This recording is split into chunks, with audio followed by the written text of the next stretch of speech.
Now that we have Firebug installed onto our computer, in this video, I'll be demoing you a real-life use case of Firebug and why it's so incredibly useful for us as web developers.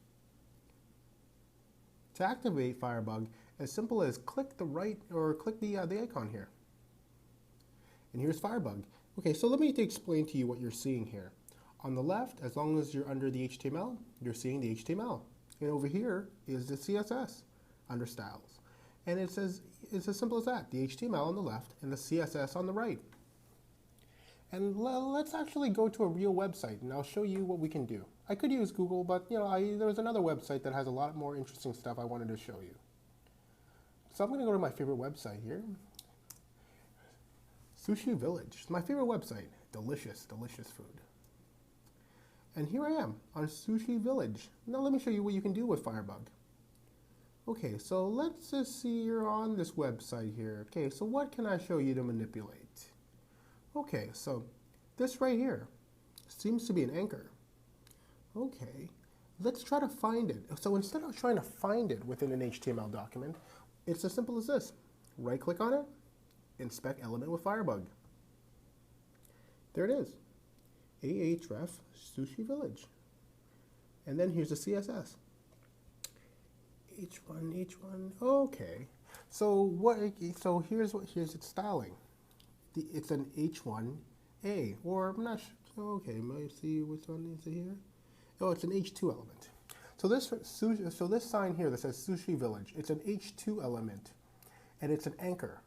So its styling is H2A. What H2A means is it's an H2 element, but it's an anchor. So yeah. So there it is. So let's just see something you want to do. So for here it says color inherit.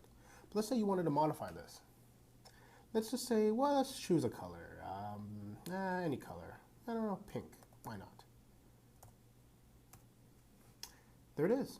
It's pink.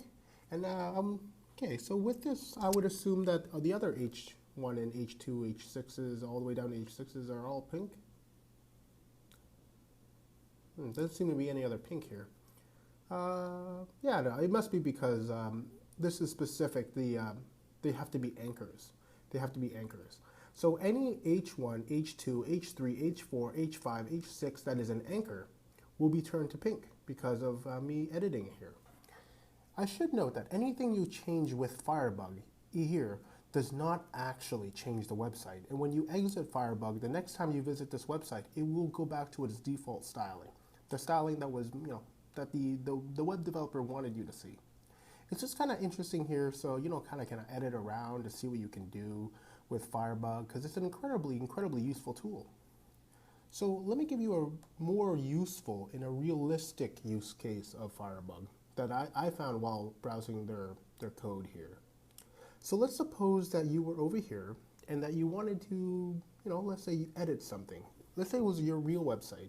You were editing something, you try to make a style, you grabbed an element, you did some combinations of selectors, but it wasn't working. You try to change something, but it wasn't working. So why would that be? Okay, so let's find the actual element. And I'm going to use this view our menu as a source. So I'm going to right click on it, inspect element with Firebug. There it is. Okay, do you see something wrong here? Well, it's not semantically wrong, no, but this could cause some problems here, because you see here this link here, view our menu. It has styling, but it also has, it's been defined in line. This color, this yellow, was actually defined in line here. So no matter what you do in the CSS styling, you could type in anything you want over here. Color, whatever, color blue, color black, color pink and black. I don't know, it doesn't matter. No matter what you type in the style sheet, will get overwritten by the color over here because it's been defined in line. And as web developers, this stuff can drive you absolutely insane. You're trying to do some stuff with your styling and you're trying to make it all look nice and pretty for your client, and it just doesn't work. It doesn't work because somewhere in the code, something else was written. And in this example, what it is the color was defined in line. So I want you to take some time and play with Firebug. I was just showing you, just to demo you, what you can do with Firebug.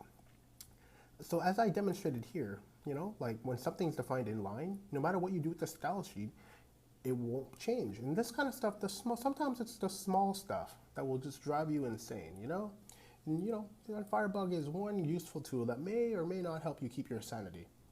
Okay, so this is Andy signing off, and I'll see you next time in the next video. Thanks.